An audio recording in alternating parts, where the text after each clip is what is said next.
Welcome back, deep divers. Ready for another fascinating plunge into the world of, well, something awesome. Awesome is right. And today, we're talking about perfection, the ultimate goal in bowling, the perfect 300 game. 12 strikes, one after the other, every pin down, no room for error.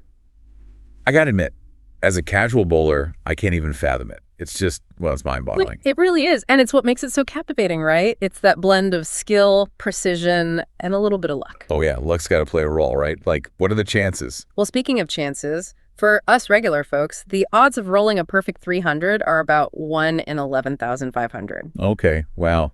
So basically, I'm more likely to win the lottery than bowl a 300. You're not wrong, but that's for the average bowler. Now, when you look at the pros, those odds change drastically. Really? How drastically are we talking? For professional bowlers, the odds of a 300 jump to about 1 in 460. Still a long shot, but that's a huge difference. I guess that really shows how much skill and strategy come into play at that level. Absolutely. And it's not just about throwing the ball hard. There's so much more to it. So, like, what's the secret sauce? What separates the pros from the rest of us mere mortals? Well, there's no single secret. It's a combination of factors, really. First off, you got to understand pin placement. How those pins fall, that chain reaction, it's crucial for setting up the next shot. Right. So it's not just about knocking them all down. It's about how you knock them down. Exactly. Then there's the whole thing with lane conditions. Lane conditions. I mean, isn't it just a smooth wooden lane? Not so simple. There's oil on those lanes, and it's not distributed evenly. It's put down in patterns, and these patterns affect how the ball moves. Oil patterns. That's news to me. So, like, pros can actually read these patterns. Oh, yeah. They can read them like a map. They know how the oil will make the ball hook or skid, and they adjust their throws accordingly. Wow, it's like a whole other level of strategy I never even knew about. And I guess the type of ball you use matters too, right? Absolutely. Different balls react differently to the oil. So pros carefully choose their ball based on the lane conditions and their desired shot. It's like each ball has its own personality and you got to know how to match it to the lane. It's like building a custom bowling arsenal. That's pretty cool. But even with all that knowledge and preparation, I can only imagine the pressure when you're on that roll, nearing that perfect game. You hit the nail on the head there. The mental game is huge.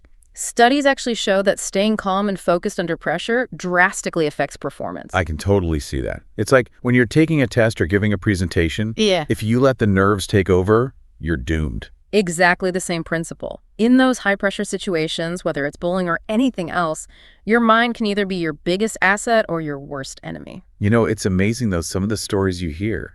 Like, there are kids out there, young bowlers bowling 300s. It's incredible, isn't it? Age really is just a number when it comes to achieving perfection.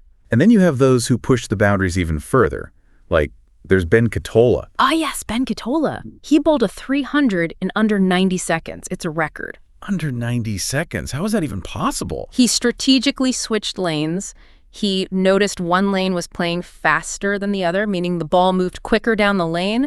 So he used that to his advantage to increase his speed. Wow, that's thinking outside the box. I love that. So even within the perfect game, there's still room for creativity and a bit of daring strategy. There's always room for innovation, no matter what you're pursuing. But speaking of pushing limits, we got to talk about the pinnacle of bowling achievement, the legendary 900 series. Yes, the 900. 3 perfect games, back to back to back. A feat so rare, for years people questioned if it was even possible. I mean, it sounds almost mythical, right? It does. And for a long time, the few 900s that were reported were actually controversial. There were issues with variations in lane conditions and equipment. So when was the first official undisputed 900 series? It wasn't until 1997 that we had the first officially recognized 900 series. Wow, that's incredible. It's such an exclusive club. But hey, every member of that club had to start somewhere. Right, exactly. And that's what's so inspiring. It shows that even the seemingly impossible is achievable with dedication, practice, and the right mindset. I think that's a great takeaway for all of us.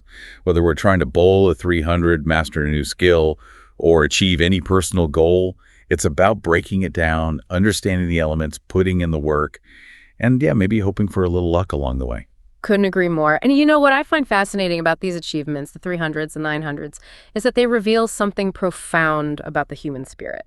They show us that we're capable of much more than we often think. It's that drive to push beyond limits, to strive for excellence, that really resonates, I think. And maybe that's the biggest lesson here. It's not just about the score on the board, it's about what that score represents.